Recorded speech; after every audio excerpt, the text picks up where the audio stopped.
Gaming in 2023 has been fine, honestly. Like, yeah, not every title is going to shine, honestly.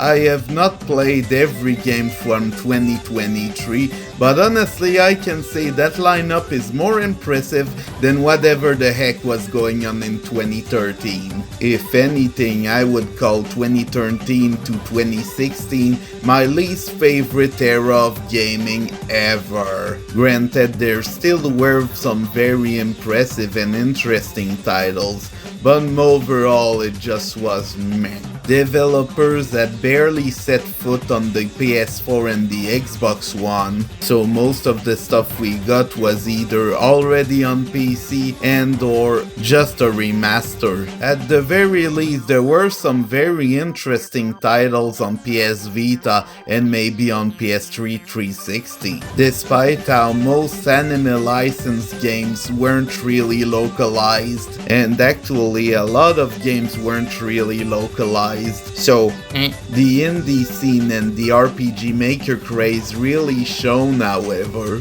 Like, legit, most of these titles are very iconic and interesting. The Witch's House, Wadanohara, 8-bit art, etc, etc, all really defined gaming. And we also could be talking about Amnesia, Gone Home, and most other indie games. Even Goat Simulator really stood out. But aside from indies, I think the best part of this era is Nintendo. Yes, seriously. While the Wii U had region lock, gamepad issues, and a lot of other problems, I quite enjoyed most of its library, even though it's not as expanded as the Wii U's library, because that's a big library. Since I talked about the 3DS, it is now time to talk about the Wii U. It's credits time! Wii U, Wii U, Wii U, Wii U, Wii U, Wii U, Wii U, Wii U, Wii U, Wii U. Wii U, Wii U, Wii U, Wii U, Wii U, Wii U, Wii U, Wii U, Wii U, Wii U. The launch title of the Wii U, Nintendo Land, is pretty neat. There is a surprising number of minigames, and some of them have quite a few stages. It's legit interesting how some of the multiplayer ones work, and getting some friends just to chill with Luigi's Mansion is really worth it. I really like the idea that the Wii U gamepad is only for the ghost, while everyone else has to look at the TV screen. Playing tag with Toads and Mario is also pretty fun. There's even a little camera that allows the player to be seen, so that they either keep a poker face or just smile smugly at the camera. Even some of the more obscure franchises get their light, like F-Zero. I might enjoy F-Zero GX, but this one is pretty enjoyable too.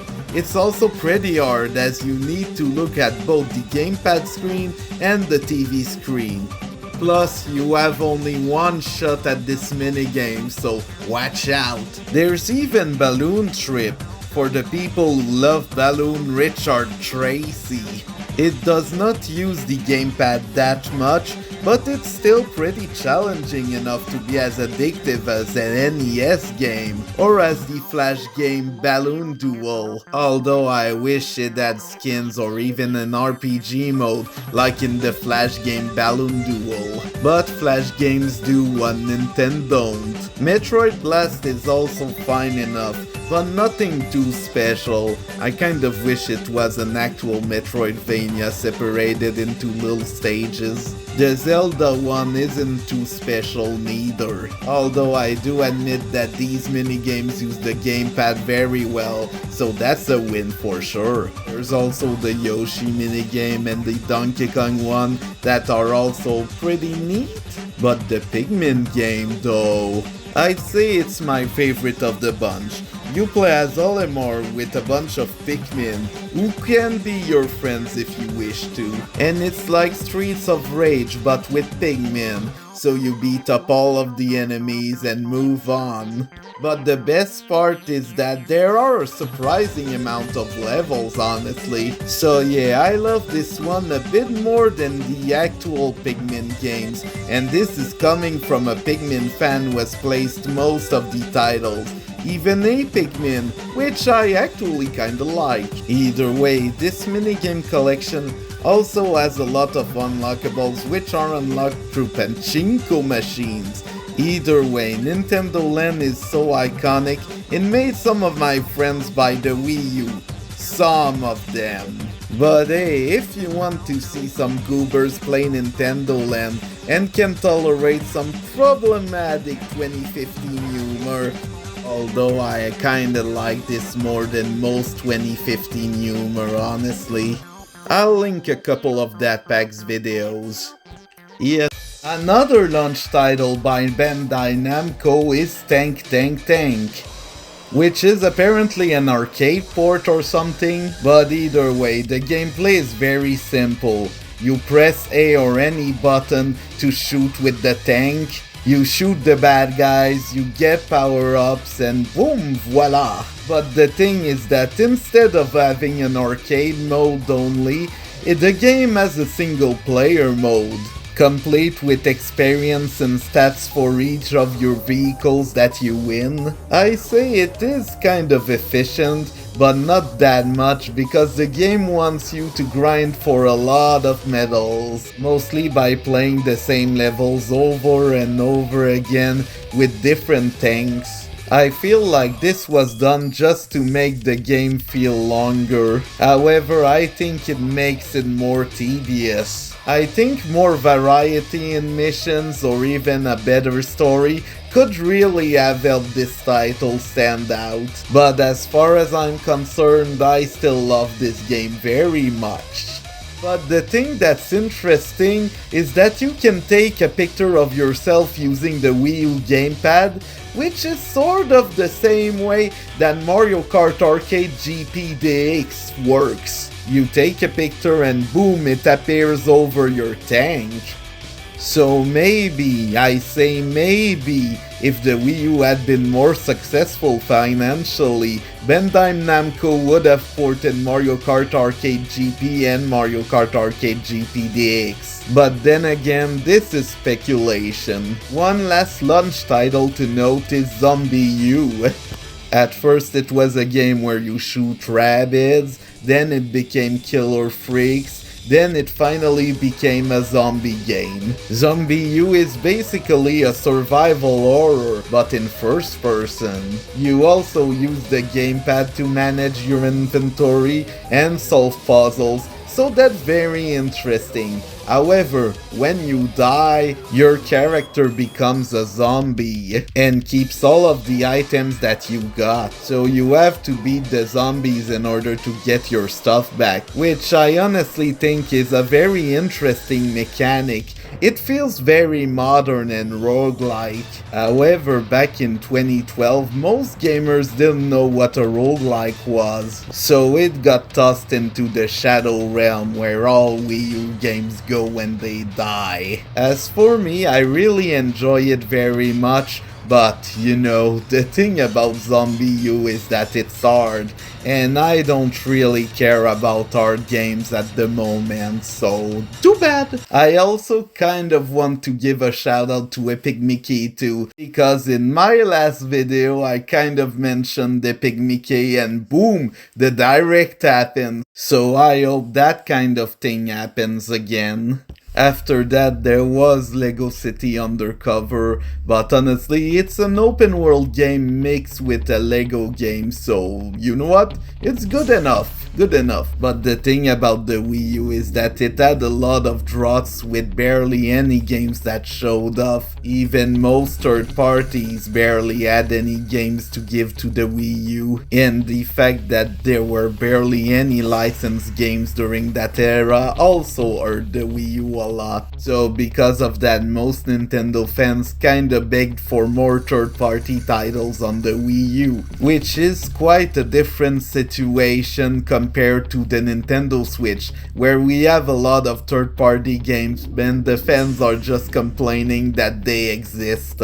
It's another one of the reasons that I kinda gave up on Nintendo games discourse. But hey, let's move on to Pikmin 3. Pikmin 3 is a big exploratory RTS with a lot of depths and really interesting mechanics. And there's even a Wii U gamepad. The gamepad is usually used for maps as well as RTS stuff, so that you can multitask and make as much progress as possible. Aside from that, the time limit while present is very merciful, so let's just say that while there is a little bit of stress, you won't be as stressed out as in Pikmin 1. Also, the thing about Nintendo is that they had a program for early Wii U buyers that you could get a bunch of free Wii U games, so that helped me appreciate Pikmin 3 a lot more, and I can also appreciate the lore and the ideas executed in Pikmin 3's story, because I love the banter between the three main characters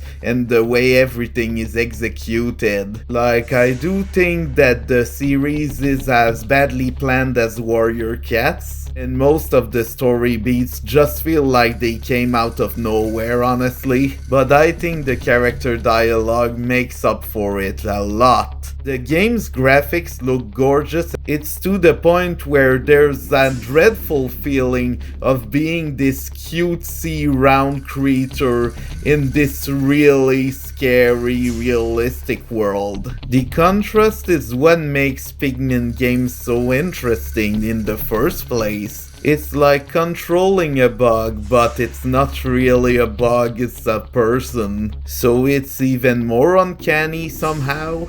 But yeah, either way, I love Pikmin 3 very, very much. Another game that I got due to that program is Game & Wario. I mean, there was New Super Mario Bros. U, but I already rented it and finished it, so it's not that all really important. As for New Super Mario Bros. U, I think it's a very fine addition to the New Super Mario Bros. Series, but that's the thing, it's just there for comfort food. It's nothing impressive and doesn't really showcase what the Wii U can do, so that's a bit disappointing. But hey, at least it's still there. As for Game & Wario though, instead of being a micro game collection, it's a tech demo collection with some really fleshed out minigames that use the Wii U gamepad. The minigames range from shooting arrows, to creating pictures using patchwork, to collecting dumplings, to shooting candy, to that one minigame in Super Smash Bros., to rescuing people in a taxi from aliens. But that last one is very hard because, you have to control the taxi as well as shoot with the gamepad. Let's just say that doing all of this under a time limit is pretty hard, honestly.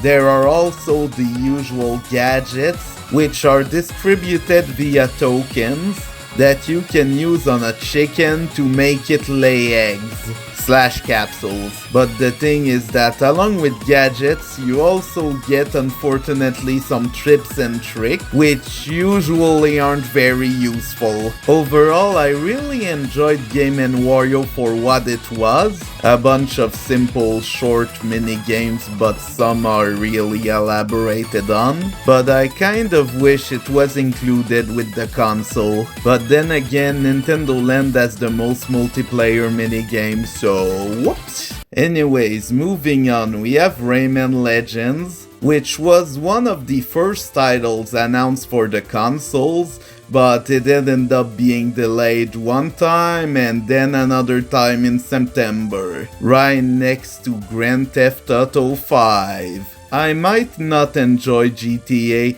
but I know plenty of people who do actually. So unfortunately, Rayman Legends was overshadowed by that, as well as a few other games I'll talk about later. In this game, you either control Murphy, who helps you on your quest by using the touchscreen as well as the gamepad motion controls, or Rayman and Friends in a platformer very similar to Rayman Origins. You can also see that this was done using the UbiArt engine, which allowed for incredibly beautiful 2D games. It allows for characters to be as expressive and interesting as they want without it looking kind of weird. I feel like these visuals are even more beautiful with age. And it also allows for fluid character movement. Because the thing about Rayman Origins / Legends platforming is that it's often based on momentum, and I sort of like its execution much more than any 2D Sonic game. Mostly because the speed of Rayman's movements are not the central aspect of the game, but it is that you can go as fast or as slow as you want. It is why I think this game is more fun than most 2D platformers. And that is saying something. Also, there is a story, but it is very minimal and kind of slapsticky. More my kind of humor than Rayman 3 at least. Oh, and also, if you want to use the AI to control either Murphy or Rayman and Friends, you can. It's just very efficient actually. 10 out of 10 Rayman speedrunners should use it? I don't know, but I can guarantee it's competent enough. The game also has some runner musical stages, which I think are very nice. It's just that instead of using your standard licensed music, it uses very weird and very creative versions of songs you've already heard on the radio.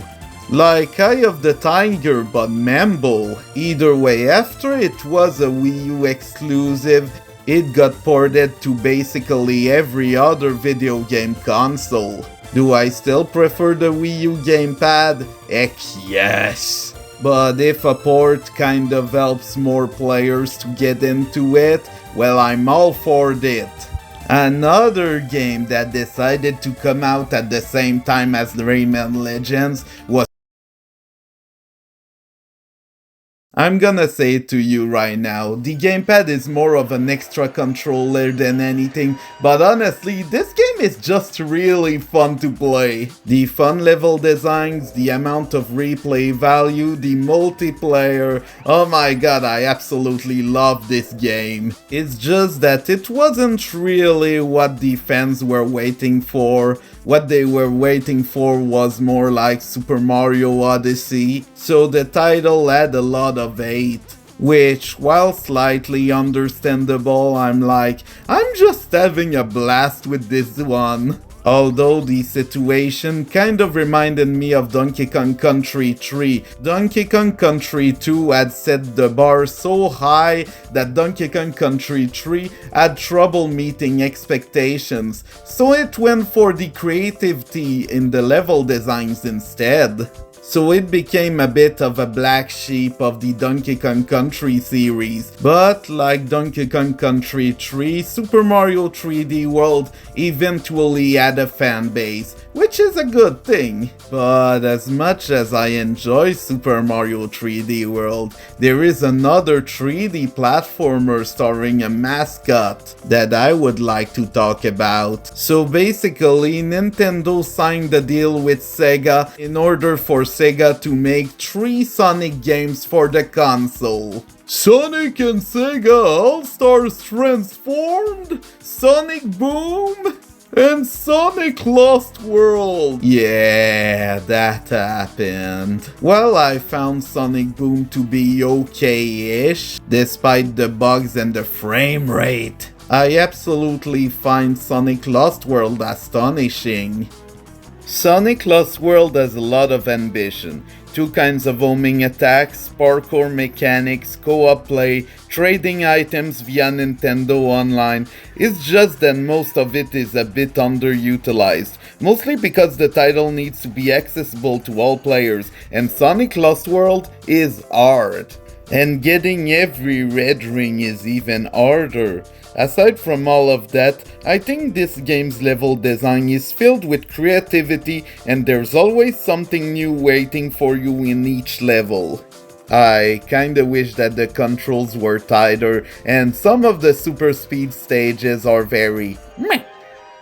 But aside from that, I love Sonic Lost World. Mostly. One aspect I did not tackle is the story, which has some Skylanders look-alike as villains. I do not love them at all. There's barely any depth to them, and their jokes suck, in my opinion. It's kind of as painful as watching a stand-up comedian and realizing that you don't like him, but you're stuck on the chair so you can't just straight up leave the room. Yeah, it's that painful. Tails is also super bratty and kind of annoying, but the thing is that there still are some really interesting aspects to the story. Both Eggman and Sonic have actual depth to them, and the game has a super heartbreaking moment where I legit cried. But no spoilers. I also think that there's something charming about the Kamen Rider-esque atmosphere this story has. This was a thing apparent in Sonic Lost World and Generations, but it's now more present than ever. You can tell that this story is for Japanese kids who just got their Sunday off and finally can play a new video game. Right after watching the new Kamen Rider. Either way, I love Sonic Lost World, although I still kind of prefer Sonic Frontiers, but hey, I'm glad I sat down and talked about it. Also, I sort of forgot probably one of the most important games that made me buy the system, the Wonderful 101, which also sort of has a Kamen Rider atmosphere. It's a superhero story with cheesy lines and really funny jokes, but it knows how to take itself seriously, so that's a bit of a relief. Either way, the thing about this game is that it's an action beat-em-up game where you use the touchscreen to draw different forms for the Wonderful 101. That's pretty much all there is, but there are also some simple yet interesting puzzles, as well as some upgrades that you can buy. And let's just say that I'm surprised that the game's graphics are as fluid as they are right now. And the frame rate is just beautiful. You could say, beautiful. That's pretty much all I have to say about this game. Original, unique and fun, while also being a bit simplistic and straightforward, but not too much. After Super Mario 3D World, gamers had to wait a bit to get the next Wii U game. And unfortunately, the Wii U didn't have that many third-party games, so we had to settle for indie games, and even then there weren't that many.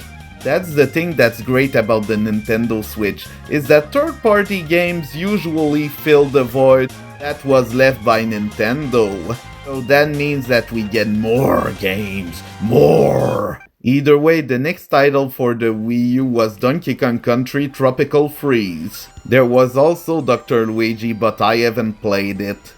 Also, the thing is that Super Mario 3D World launched in October, while Donkey Kong Country Tropical Freeze was in February. Yep, that's a drought. Either way, Donkey Kong Country Tropical Freeze is really wild and really fun, but also incredibly hard. I say you really need to be in the mood in order to play this Donkey Kong Country entry, because the limit of your patience will be tested. However, unlike Donkey Kong Country Returns for Wii, this entry has no super guides. This is what I wish the game had, mostly because I wanted to play it with my parent casually. But aside from that and the fact that some of these stages are more designed for single players, I absolutely love Donkey Kong Country Tropical Freeze. Its graphics are gorgeous, its characters are memorable as usual, and the music is just a vibe. However, the thing is that there are much crazier titles coming later, so we don't have much time to talk about Donkey Kong Country. After that, there was a big drought on the Wii U before September 2014. Because of that, Nintendo started focusing a bit more on the indies, since there were not that many third-party titles being released.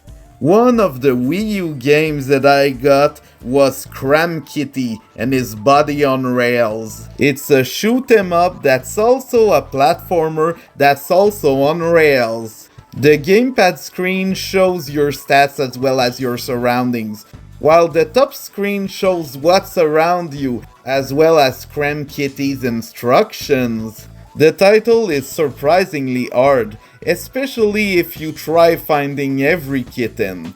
Yes, kittens. You need to rescue kittens who show up according to certain conditions. The level design is tight, it's cute-ish, and the music is neat. That's pretty much all I have to say about this game. There's also apparently a PS4 version, but I haven't played it. But After that, Nintendo got Robot Chicken for their E3, and there were plenty of games announced for this fall. So Nintendo fans had to wait for Hyrule Warriors, and I legit think it was worth it. This is a fun, cheesy fanfiction about a Zelda alternative universe. It might overstay its welcome a bit, but I enjoyed whatever this was. Of course, there are bugs, design issues, and this is a Warriors game, etc. But I love it for what it is. I also love the adventure mode, where every square is a mission and you have to grind a lot. Discovering every square is a treat and gives me a sense of adventure. That's already enough for what it is. Also, it's repetitive, but I spent 300 hours on this game without even buying the DLC. I'd say that's fine enough. Next month is Bayonetta 2. Everyone was surprised when Bayonetta 2 was on Wii U. Why would Nintendo, a family-friendly company, publish such a nasty game? It was the Wii U era. They were pretty desperate, and maybe Bayonetta 2 could bring in some sales from more hardcore gamers. So that's what we got along Bayonetta 1. I'm glad Nintendo included Bayonetta 1 because now Nintendo fans could understand what is going on in Bayonetta 2, which is complicated. The Bayonetta games are each very ambitious action movies with mechanics, upgrades, set designs, etc. They also have a lot of cutscenes. Not all of them feel necessary like the first cutscene of Bayonetta 1, but hey, these developers are shooting for the moon, and that's what counts.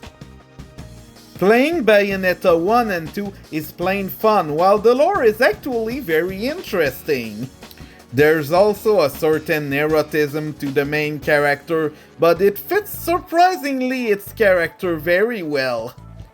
Like, I prefer the way Bayonetta uses erotism compared to Serang Kagura or even the Neptunia games. Either way, Bayonetta's great, mate.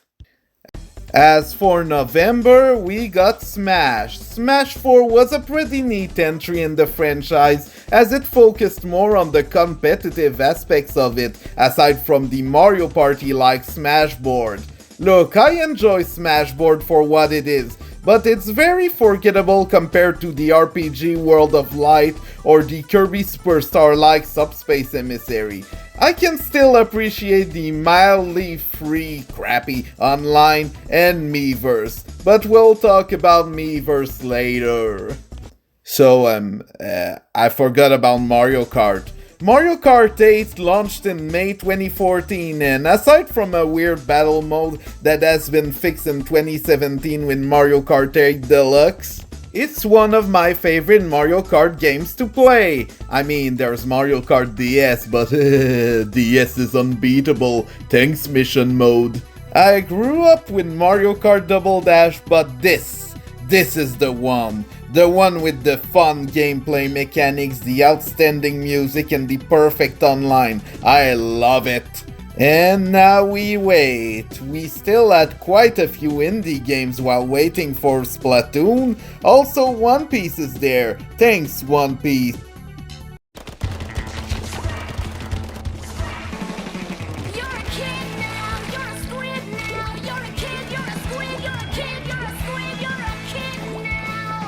As for Splatoon, it's a cool third-person shooter which uses the gamepad very well. Pretty much all of the voice acting has its own language. I love it when video games have their own languages, like in Klonoa, so that I can cry a lot. There's also a single player filled with content and a final boss, which I absolutely love. There is also some local multiplayer, in which you just pop balloons.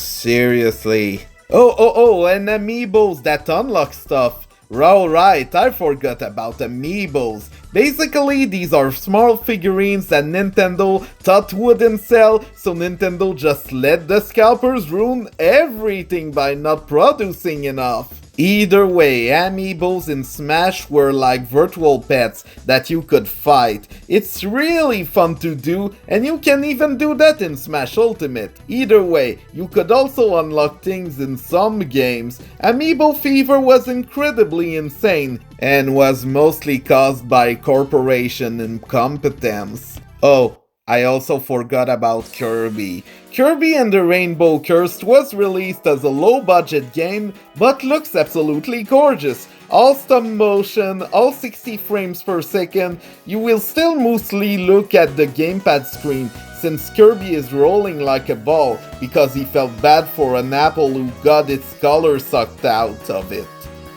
It's not even the most insane part of the Kirby lore. But yeah, you can also play co-op with 4 friends as Bandana D, but unfortunately some segments are clearly made for 1 player. Donkey Kong Country Tropical Freeze had the same problem. The gameplay is fine enough and I love the level designs, so therefore I enjoyed it a lot. I forgot about Mario Party 10, I forgot about Mario Party 10, I forgot about Mario Party. I actually despise Mario Party 8. I bought it at launch and was more disappointed than anything else. It was the usual Mario Party formula with less interesting ideas and mildly boring boards, which is why I enjoyed Mario Party 9 a lot more when it came out. It felt fresh but was far from impressive. I also have to say that Mario Party DS is among my top 3 Mario Parties, and it has boss battles, so whoop! But Mario Party 10's Bowser mode is super fun, although I wish it had more boards. The normal Mario Party boards are also there, but I haven't played them very much. There are also Amiibo boards, which are pretty much customizable boards. But you need at least 1 Amiibo to play, which sucks. Customizable Mario Party boards is a really sweet idea. I want Mario Party Maker. I want it. Something like Mario Maker, which makes designing levels accessible for us normies, with free Nintendo Online. But then again, Mario Maker is A, recycled assets, and B, in 2D. I love Mario Maker, it's just a 2D game, so playing the levels is just not that satisfying. Call me when 3D Mario Maker happens. It's still really nice that there are 60 offline levels, because Nintendo decided to shut down the title's online functions, so free online is no more. Alright, Yoshi's Woolly World. Yoshi's Woolly World is probably my favorite Yoshi game, and I grew up with OG Yoshi's Island. I asked my dad for the Nintendo 64 and he came back with a SNES. Sure, it has some repetitive bosses, but aside from that, the graphics are gorgeous to look at, and most of the level designs are tight. The co-op was very fun to play with my parents, mostly because there's an easy mode. The bonus levels can be hard, while the main game is pretty easy. There still are some puzzles near the end that baffled me though, but yeah, Yoshi's Woolly World, I absolutely love it.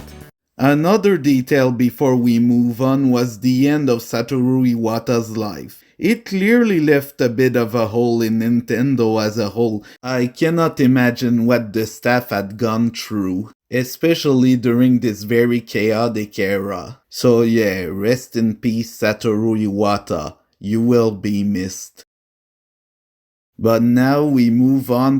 Fast Racing Neo is clearly inspired by F-Zero, and I enjoy it just as much, contrary to F-Zero purists.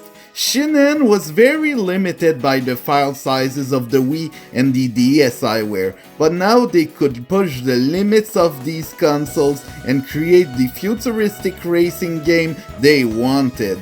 So it's a mix of Wipeout and F-Zero, but there's also some Ikaruga in there, as you can change colors to correspond to certain boosts. It's a fun take on the futuristic racer, it's creative enough, but however, it's still very challenging.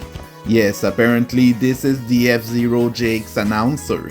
But hey, the title was ported on the Switch if you want some futuristic racing action. But now we must talk about Xenoblade.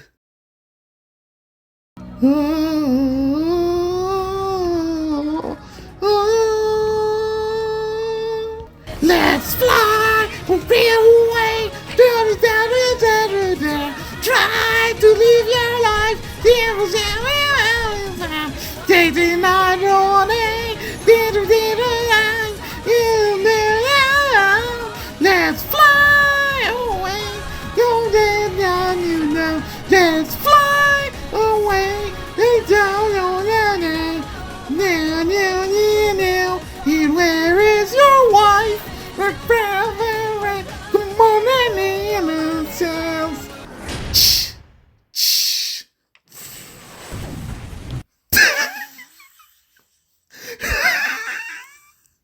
Either way, while this was not the official first trailer, it still left a really big impression on me. It showed how big and wide the world would be, and it showed, oh my god, absolutely everything I wanted. Dare I say, it's probably my favorite video game trailer ever. Especially because it makes me hyped for a game that already came out and that I have already on my shelf. Either way, after waiting for almost 3 years after the announcement, I got more Xenoblade. It got released worldwide too. This was also one of the games that sold me on the console, and honestly, it's fine. You have been stranded on a new planet as your OC and have different missions to take on before completing the chapter in a very formulaic way, with some very good world building.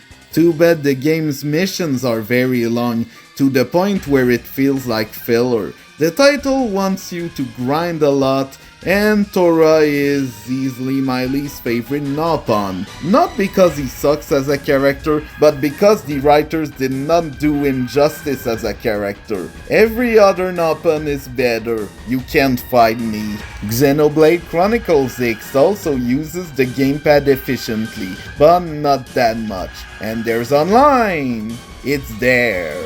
So Xenoblade X was a slight disappointment, but maybe someday I'll replay it. Maybe. Right now, it's Pokkén time!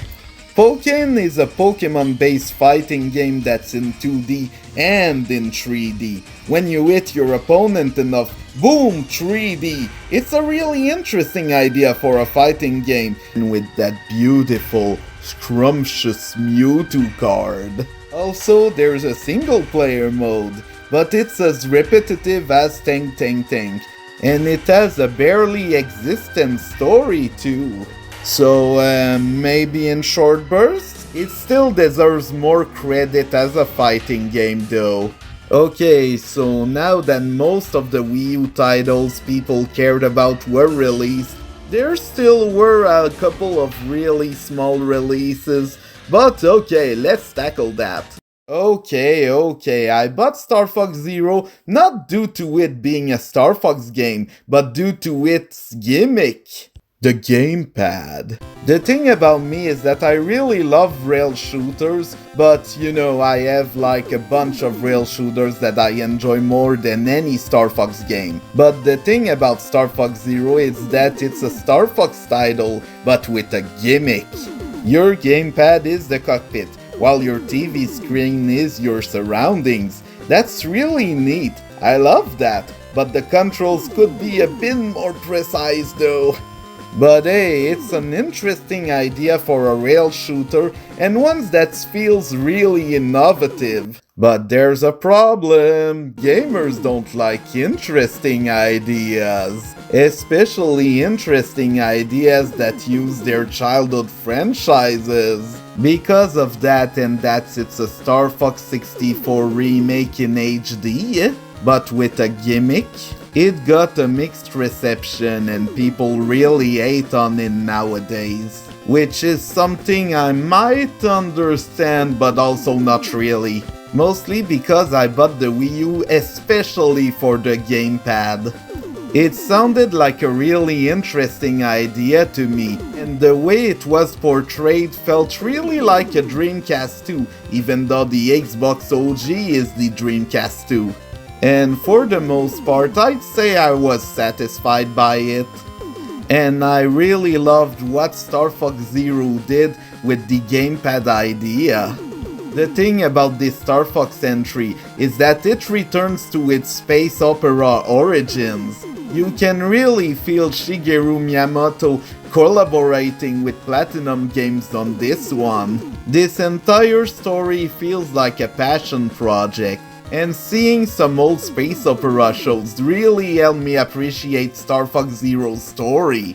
So yeah, I absolutely love Star Fox Zero both gameplay wise, as well as presentation wise and story wise. This game was made for me, but honestly not that much for anyone else.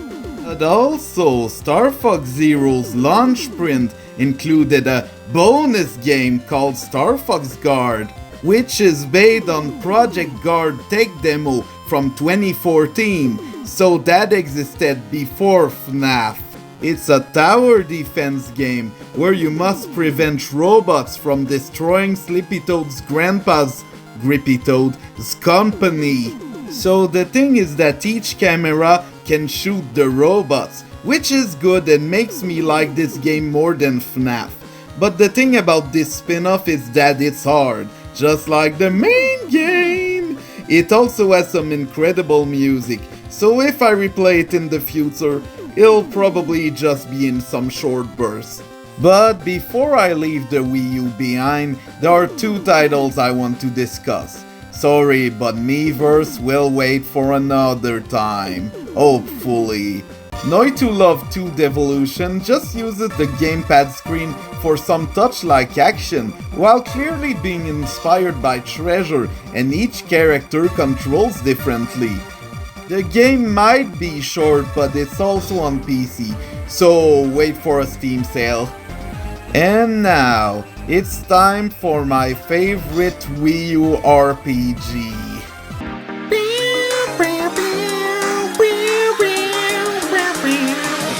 Tokyo Mirage Sessions #Fire Emblem baby!